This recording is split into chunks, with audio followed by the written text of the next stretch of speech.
ماں بیٹی بھی اپنے دیے ضبط نہ کر سکی، بے اختیار ان کی آنکھوں سے بھی آنسو جاری ہو گئے۔ بڑی مشکل سے پنڈت نے اپنے دل پر قابو حاصل کی اور طبیعت تھم جانے کے بعد اصل واقعہ بیان کرنا شروع کیا۔ یہاں کے کوتوال کے متعلق ہوس پرستی اور عیاش مزاجی کی جو داستانیں شہر میں مشہور ہیں وہ تم ہی جانتی ہو۔ اب بہو بیٹی کی آبرو اس کی حرص و آز کی درندگی سے محفوظ نہیں رہ گئی ہے۔ جب تک وہ عفت و عصمت کا کوئی تازہ خون نہیں کر لیتا، اس کی رات چین سے نہیں کٹتی۔ آج تک ہمارے بنارس میں ایسا کوئی بد نیت اور بدمست فرمانروا نہیں آیا۔ آہ کتنی مظلوم روحیں آج اس کے زخموں کی ٹیس سے بے چین ہیں، کسی کو کیا معلوم۔ ابھی یہیں تک بات پہنچی تھی کہ وہ پھر پھوٹ پھوٹ کر رونے لگا اور پھر اس کی ہچکیاں بند گئیں۔ ماں بیٹی پر ایک سکتے کی کیفیت طاری تھی۔ وہ سخت حیران تھی کہ آخر ماجرا کیا ہے، کس صدمے نے اس طرح گھائل کر دیا ہے۔ تھوڑی دیر کے بعد جب سکون ہوا تو پھر اس نے سلسلہ بیان کا آغاز کیا۔ آج چھٹا دن ہے کہ اس کے 2 سپاہی بنگلے پر آئے تھے۔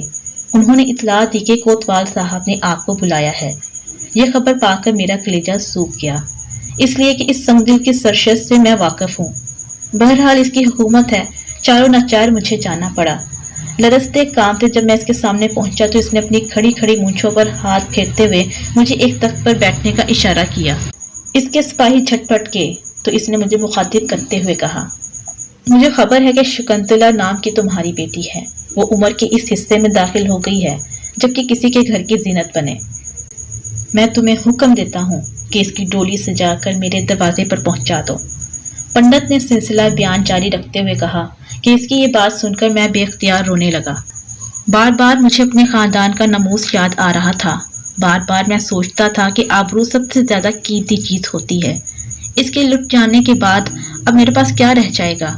روتے روتے میرا حال برا ہو گیا، مگر اس ظالم کو ذرا ترس نہ آیا۔ مجھے اسی حالت اضطراب میں وہ چھوڑ کر اٹھا اور یہ کہتا ہوا چلا گیا، 1 ہفتے کی مہلت تمہیں دیتا ہوں۔ اگر اس مدت میں شکنتلا کی ڈولی میرے دروازے پر نہیں لگی تو یاد رکھنا میں اپنے سپاہی بھیج کر اسے اپنے یہاں منگوا لوں گا۔ کان کھول کر سن لو کہ بنارس کے سب سے بڑے حکمران کی زبان کے الفاظ ہیں۔ کمان سے نکلا ہوا تیر واپس لوٹ سکتا ہے مگر میری زبان کی یہ الفاظ واپس نہیں لوٹ سکتے۔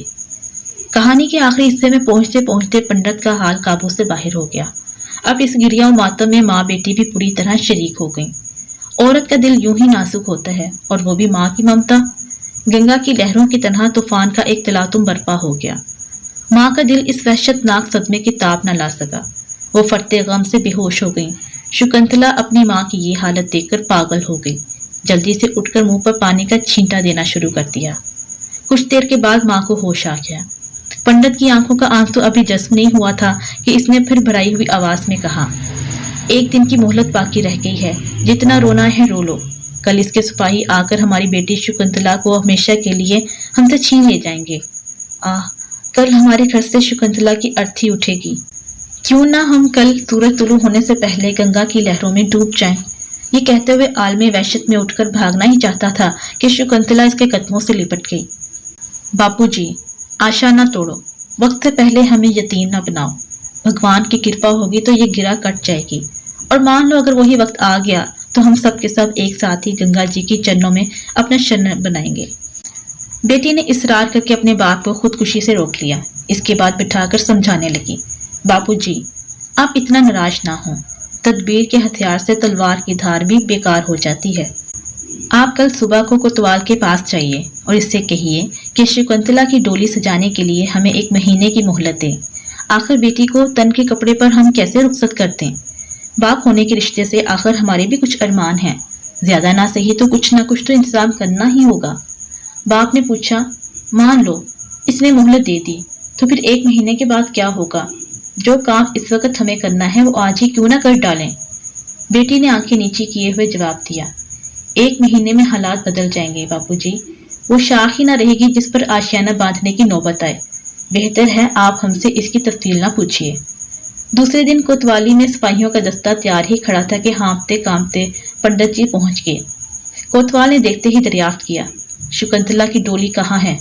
پنڈت نے لرزتے ہوئے جواب دیا، حضور وہ تو آپ کے چرنوں میں آنے کے لیے بالکل تیار ہے، مگر ماں باپ اس کو تن کے کپڑوں پر کیسے رخصت کرتے ہیں؟ کچھ تو اس کی ڈولی سجانے کے لیے ہمیں کرنا ہی چاہیے، اس لیے سرکار 1 مہینے کی مہلت ہمیں پردان کرتے ہیں۔ تاکہ ہمیں بھی اپنے دل کے ارمان نکالنے کا کچھ موقع مل سکے۔ یہ جواب سن کر بڈھے کو طوال کا چہرہ کھل گیا۔ اس نے خوشی کے ترنگ میں جواب دیا، ضرور تمہیں 1 مہینے کی مہلت ملے گی، لیکن اس کے بعد اب مدت میں کوئی توسیع نہیں ہو سکے گی، اس لیے جو تیاری کرنی ہے اس مدت میں کر لو اور دیکھو، اس سلسلے میں میری مدد کی بھی کوئی ضرورت ہو تو میں ہر طرح تیار ہوں۔ پنڈت یہ جواب لے کر خوشی خوشی گھر واپس لوٹا اور اپنی بیٹی کو سارا ماجرا کہہ سنایا۔ مہلت کی خبر سن کر شکنتلا کے دل میں امیدوں کے چراغ جل اٹھے۔ اسے اپنے تیے اس مصیبت سے نجات پانے کے لیے کافی موقع مل گیا تھا۔ ویسے باپ کے دل کا بوجھ بھی کچھ ہلکا ہو گیا تھا کہ وقتی طور پر ایک بلا ٹل گئی۔ دوسرے دن شکنتلا نے اپنے باپ سے کہا، پتا جی، مغل شہزادے جس طرح کا لباس پہنتے ہیں بالکل ہو بہو اسی طرح میرے لیے بھی 2 جوڑے تیار کرا دیجیے۔ باپ نے 1-2 روز میں شکنتلا کی یہ فرمائش پوری کر دی، لیکن باپ سخت حیران تھا کہ آخر مردوں کا پیراہن لے کر وہ کیا کرے گی۔ بیٹی نے تفصیل پوچھنے سے چونکہ منع کر دیا تھا، اس لیے اس کی زبان کچھ دریافت کرنے کے لیے کھل نہیں رہی تھی۔ سارا سامان مکمل ہو چکنے کے بعد اس نے فیصلہ کن انداز میں کہا، اب میں آج رات کے کسی حصے میں اپنی مہم پر روانہ ہو رہی ہوں، ٹھیک 1 مہینے سے 2 دن پہلے واپس آ جاؤں گی۔ اس درمیان میں آپ لوگ کسی قسم کی چنتا نہ کریں گے، میں جہاں بھی رہوں گی محفوظ رہوں گی، میری گمشدگی کا یہ راز بھی کسی پر ظاہر نہ ہونے دیا جائے، مجھے پورا وشواس ہے کہ میرا یہ سفر ضائع نہیں ہوگا۔ اتنا کہہ کر اس نے اپنے ماں باپ کے پاؤں چھوئے اور اپنی خوابگاہ میں چلی گئی۔ رات کے پچھلے پہر اس نے چوپال سے اپنا سدھایا ہوا تیز رفتار گھوڑا کھولا، سفر کے لباس ماں سے اسے آراستہ کیا اور اس پر بیٹھ کر ایک طرف روانہ ہو گئی۔ آج جمعے کا دن تھا۔ بھارت کی راجدھانی دلی میں عید کی طرح سے چہل پہل مچی ہوئی تھی۔ گلی گلی سے علماء مشائخ کی پالکیوں کے جلوس جامع مسجد کی طرف روانہ ہو رہے تھے۔ علم و تقدس اور طہارت و عرفان کے نورانی چہرے ستاروں کی طرح جامع مسجد کے فرش پر بکھر گئے تھے۔ لال قلعے کے کنگورے سے پہلی توپ سر ہوتے ہی زرینش پوشاک میں نقیبوں کے دستے باہر نکل آئے۔ شاہانہ کروفر کے ساتھ شہنشاہ ہندوستان سلطان اورنگزیب کی سواری محل سرائے خاص سے نکل چکی تھی۔ آگے آگے کلکیاں لگائے ننگی تلواریں لیے ہوئے مصاحبین کا دستہ چل رہا تھا۔ شاہی سواری جدھر سے گزری مبارک سلامت کی دعاؤں سے فضا گونج اٹھی۔ جامع مسجد کے پہلے زینے پر قدم رکھتے ہی سلطان اورنگزیب کی پیشانی خم ہو گئی۔ یہ بندگی کا پہلا خراج تھا جو دربار خداوندی میں پیش کیا گیا۔ اب خطبے کی اذان ہوئی اور خطیب نے منبر پر کھڑے ہو کر خطبہ شروع کیا۔ عرفہ و عشاء کے ہجوم میں جمعے کی نمازیں دوگانہ ختم ہوئیں۔ سنتے ادا کرنے کے بعد لوگ مسجد سے باہر نکلے۔ تھوڑی دیر کے بعد شور بلند ہوا کہ سلطان اورنگزیب سنتوں سے فارغ ہو کر باہر تشریف لا رہے ہیں۔ جامع مسجد کے زینوں پر ملک کے طول و عرض سے آئے ہوئے فریادی اپنی اپنی عرضیاں لے کر کھڑے تھے۔ ایک فریادی نے آنکھیں پڑھ کر سلطان کی خدمت میں اپنی عرضی پیش کی۔ اس پر حکم صادر ہوا۔ عرضی نفیس نے قلم بند کر لیا، پھر آگے بڑھے، پھر عرضی پیش ہوئی، حکم صادر ہوا اور قلم بند کر لیا گیا۔ یہ سلسلہ مسجد کے آخری زینے تک چلتا رہا، یہاں تک کہ سب سے آخر میں ایک نہایت خوبصورت شہزادہ سر پہ کم خواب کی دستار لپیٹے ہوئے کھڑا تھا۔ جیسے ہی سلطان اس کے قریب پہنچے وہ اپنی عرضی لیے آگے بڑھا۔ سلطان نے جو ہی اس کی طرف نگاہ اٹھائی بارے حیا سے اس کی پلکیں جھک گئیں۔ ایک روشن ضمیر بادشاہ کو حقیقت تک پہنچنے میں ایک لمحے کی تاخیر نہیں ہوئی۔ نقیب کو حکم دیا، اس نوجوان کو دیوان خاص میں میرے سامنے پیش کیا جائے۔ شہنشاہ کی سواری آگے بڑھی اور نقیبوں کے ہمراہ وہ نوجوان قلعہ معلیٰ کی طرف چل پڑا۔ غازی محی الدین اورنگزیب عالمگیر جیسے ہی اپنے دیوان خاص میں تخت شاہی پر فروکش ہوئے، نقیب نے اس نوجوان کو فوراً پیش کیا۔ سلطان نے اپنی نظر نیچی کرتے ہوئے حکم صادر فرمایا، دربار فوراً خالی کر دیا جائے۔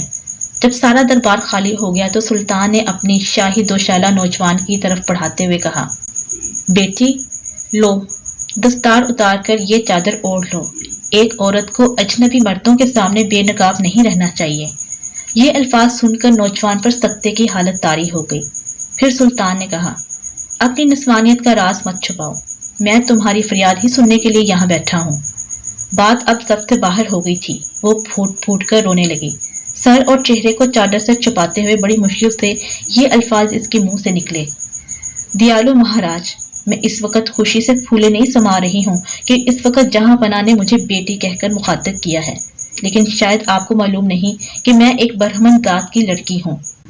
سلطان نے جواب دیا، جب تو اور بھی تمہاری دلجوئی میرے لیے ضروری ہوگی تاکہ یہ بھید تم پر کھل جائے کہ اسلام اپنے فرما رواؤں کو کتنا فراخ دل بنا دیتا ہے اور جن قوموں کا وہ ذمہ لے لیتے ہیں ان کے ساتھ ان کا سلوک کتنا حیرت انگیز اور روح پرور ہوتا ہے۔ اس لیے یہ جاننے کے بعد بھی کہ تم ایک برہمن زادی ہو، میرا جذبہ شفقت پھر تمہیں بیٹی کے ساتھ مخاطب کرتا ہے۔ شکنتلا یہ جواب سن کر حیرت و مسرت کے ساتھ اتھاہ سمندر میں ڈوب گئی۔ سلطان کا اشارہ پا کر اب اس نے اپنی دردناک سرگزشت کو سنانا شروع کیا۔ سماعت کے دوران سلطان کا حال قابل دید تھا۔ ایک رنگ آتا تھا، ایک رنگ جاتا تھا، کبھی پلکیں بھیگ جاتی، کبھی پھٹتے غم سے چہرہ سرخ ہو جاتا۔ اسی عالمی اضطراب میں کہانی تمام ہوئی۔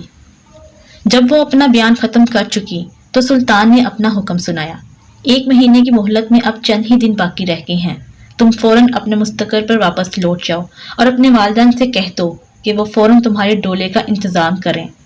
یہ حکم سن کر شکنتلا کے سارے ارمانوں کا خون ہو گیا۔ اس کے پاؤں کے نیچے سے زمین نکل گئی۔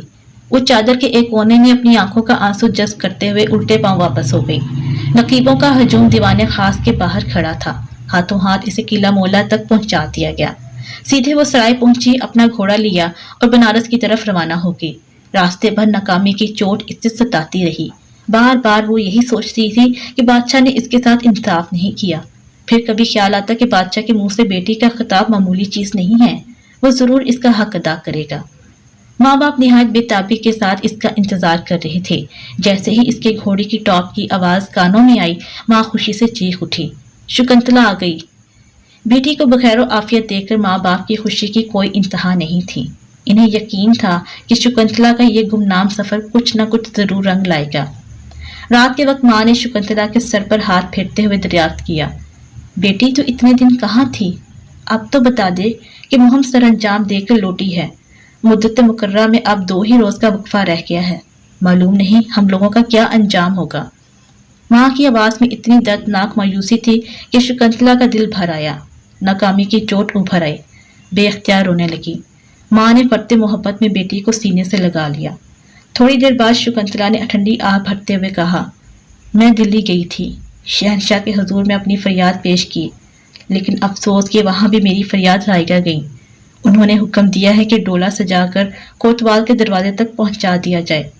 میں اس حکم کی تعمیل ضرور کروں گی، چاہے میری جان چلی جائے، کیونکہ شہنشاہ نے مجھے بیٹی کہا ہے۔ ایک برہمن دادی اپنے باپوں کا حکم نہیں ٹال سکتی۔ شکنتلا کی بات ابھی ختم بھی نہیں ہو پائی تھی کہ پھر گھر میں کہرام مچ گیا۔ ماں باپ نے لاکھ سمجھایا مگر وہ اپنی ضد پر اڑی رہی۔ تیسرے دن سپاہیوں کی حفاظت میں شکنتلا کا ڈولا تیار کیا گیا۔ دن دہاڑے غشی پر غشی آنے لگی تھی۔